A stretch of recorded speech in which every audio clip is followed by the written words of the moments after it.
आज अवंतिका को परेशान होने की जरूरत नहीं थी क्योंकि मैडम रीना उसके बच्चों के साथ थी। हे अर्जुन, क्या मैं प्लीज आइसक्रीम खा सकती हूँ? प्लीज अभी। अवंतिका अर्जुन को मनाने के लिए उस पर प्यार जताने लगी। क्या इतनी सुबह? क्या तुम भूल रही हो कि हम अपने रोमांस के पल को छोड़कर इतनी सुबह यहाँ पर दौड़ने क्यों आए हैं? अर्जुन ने अवंतिका की तरफ देखते हुए कहा। प्लीज ना अर्जुन, इतना भी पेट बाहर कहाँ निकला है यार, हद है, उसने एक मासूम बच्चे की तरह कहा। हे भगवान, अर्जुन को भी पता होना चाहिए कि वो अवंतिका से कभी नहीं जीत सकता। अर्जुन ने अपनी शिकायतों को अपने तक रखा और अवंतिका को एक आइसक्रीम कोन लाकर दे दिया। अवंतिका उसके पास एक बेंच पर बैठ गई, जबकि उसके दोनों कुत्ते उस एरिया में घूम रहे थे, खेल रहे थे और घास में लुढ़क रहे थे। So yummy. अवंतिका ने अर्जुन को बिल्कुल इग्नोर करते हुए अपनी जीभ से उस आइसक्रीम को चाटते हुए कहा। ओह शिट, मत देखो अर्जुन, मत देखो अवंतिका की तरफ, मत देखो, कंट्रोल अर्जुन। उसने खुद को अपनी पत्नी से दूर देखने के लिए मजबूर किया क्योंकि इस समय वो जीभ से बड़े अजीब तरीके से आइसक्रीम को चाट रही थी और अर्जुन के माइंड में कुछ और ही चल रहा था। वो अपनी सीट पर जाकर बैठ गया। उसे उम्मीद थी कि वो फिर से अवंतिका को ऐसे खाते हुए नहीं देखेगा। हे अर्जुन, मेरे को मत घूरो और अपनी आइसक्रीम खाओ, अगर तुमने नहीं खाई तो वो पिघल जाएगी। अवंतिका ने उसे आइसक्रीम खाते हुए कहा। उसके होठों पर मुस्कान आ गई जब उसने देखा कि अर्जुन उसे घूर रहा था। अर्जुन चुपचाप अपनी आइसक्रीम खाने लगा। वो सोच रहा था कि अभी अभी अवंतिका को अचानक क्या हो गया था और वो इतने अजीब तरीके से आइसक्रीम क्यों खा रही थी।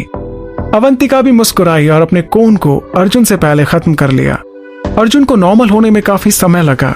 थैंक गॉड, अर्जुन ने भी एक आह भरी। कम से कम अवंतिका अब नॉर्मल तो हो गई थी। जब वे घर वापस पहुंचे तो अर्जुन ने अपने ड्राइव वे में एक जानी पहचानी गाड़ी को खड़ा देखा।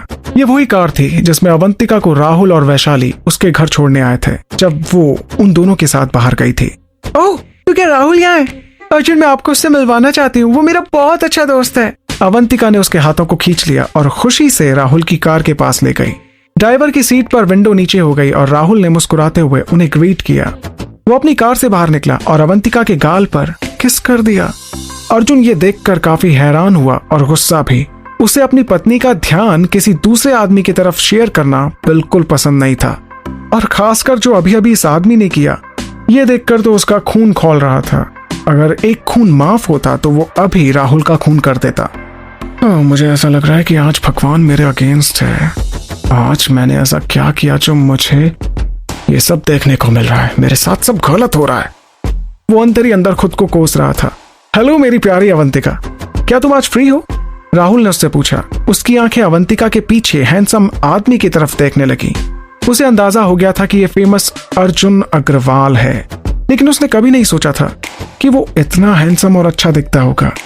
ओह अवंतिका, क्या ये मेरे लिए एक वेलकम गिफ्ट की तरह है? ओह, तुम बहुत प्यारी हो, तुम सच में मेरा टाइप जानती हो। राहुल ने अर्जुन को छूने की कोशिश की जिसे उसकी पत्नी ने अपने पीछे छुपाया हुआ था। अर्जुन डर से कांपने लगा। उसे पता नहीं था कि जिन्हें लड़कियों में इंटरेस्ट नहीं होता उनसे कैसे निपटना है, और राहुल को देखकर ऐसा ही कुछ लग रहा था। हे अवंतिका, प्लीज इन्हें बताओ कि मैं उनमें से नहीं हूं जिनको लड़कों में इंटरेस्ट होता है। मैं लड़कियों में इंटरेस्टेड हूं, और बताओ कि मैं तुम्हारा पति हूं। अर्जुन राहुल की अजीब हरकतों को देखकर काफी घबरा गया था। उसे राहुल गे नजर आ रहा था। हे, तुम्हें शर्माने की जरूरत नहीं है डियर, यहाँ आओ, मैं वादा करता हूँ कि मैं तुम्हें काटूंगा नहीं। राहुल हंसने लगा।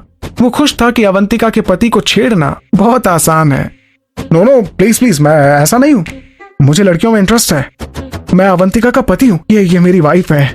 ये कहते हुए अर्जुन ने अवंतिका के कंधे को पकड़ लिया। अर्जुन ने अपनी पत्नी को देखा जो अपनी हंसी रोकने की कोशिश कर रही थी। अपने पति पर हंसने की वजह से अवंतिका की आंखों से आंसू आ गए और वो उन्हें पूछने लगी। राहुल, बस भी करो यार, अब तुम चुप हो जाओ, अवंतिका ने आखिरकार कहा। अर्जुन को अपने सबसे अच्छे दोस्त से छेड़ने से बचाने के लिए उसने कहा, ये मेरे पति अर्जुन अग्रवाल है, और ये ऐसे नहीं है जैसे तुम इन्हें समझ रहे हो। वो अपने पति के हाथ को पकड़कर मुस्कुराई। ओह शिट यार, मुझे लगा कि मैं अपने जैसे किसी आदमी से मिल गया हूँ। राहुल ने अर्जुन की तरफ तिरछी नजर से देखते हुए कहा। ये सुनते ही अवंतिका और जोरों से हंसने लगी, जबकि अर्जुन काफी घबराया हुआ था।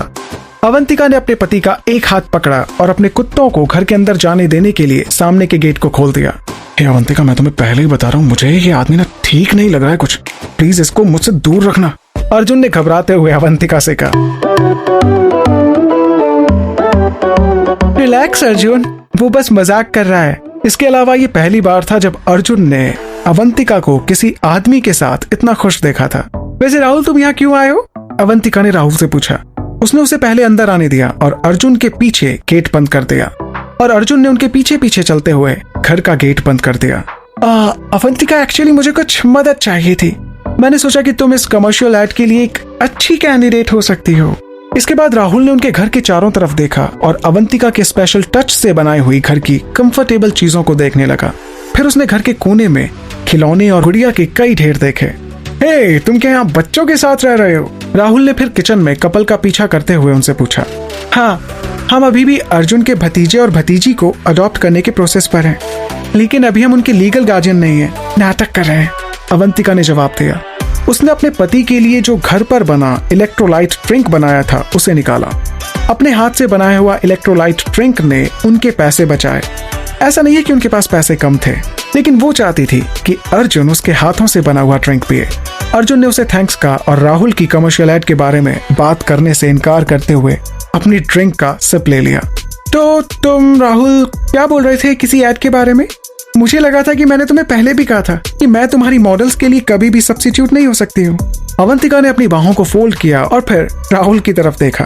जब वो अम्यूजिंग प्लेट पेस्ट्री में काम कर रही थी, तब राहुल ने उसे उसकी रोज की जरूरतों को पूरा करने के लिए, उसकी मदद करने के लिए अपने फोटो स्टूडियो पर जॉब दी थी। राहुल ने उसे फुल टाइम जॉब ऑफर की थी, लेकिन जब से उसे खाना पकाने का पैशन आया, तब से उसने मॉडलिंग के लिए मना कर दिया। उसने बुरा नहीं माना। जब तक उसका चेहरा पब्लिक के सामने नहीं आता, तब तक वो अपने शूट के लिए पोज दे सकती थी। उसे सिंघानिया परिवार से इंसल्ट के एक और मौके की जरूरत नहीं थी, क्योंकि अगर उस समय उन्हें पता चलता कि अवंतिका कुछ सस्ते प्रोडक्ट्स के लिए मॉडलिंग कर रही है, तो ना जाने क्या होता। अवंतिका, प्लीज यार, मुझे इस समय तुम्हारी जरूरत है। देखो, मैंने हमेशा तुम्हारी हेल्प की है और इस बार मुझे तुम्हारी जरूरत है। मैं इसे कंपटीशन में अपनी एंट्री के रूप में यूज करूंगा। राहुल ने अवंतिका से रिक्वेस्ट की और फिर अचानक उसकी आंखें बड़ी हो गईं जब उसे कुछ याद आया। हे अवंतिका, क्या तुम्हें पता है कि चेतना सिंघानिया भी फॉरेन से वापस आ गई है?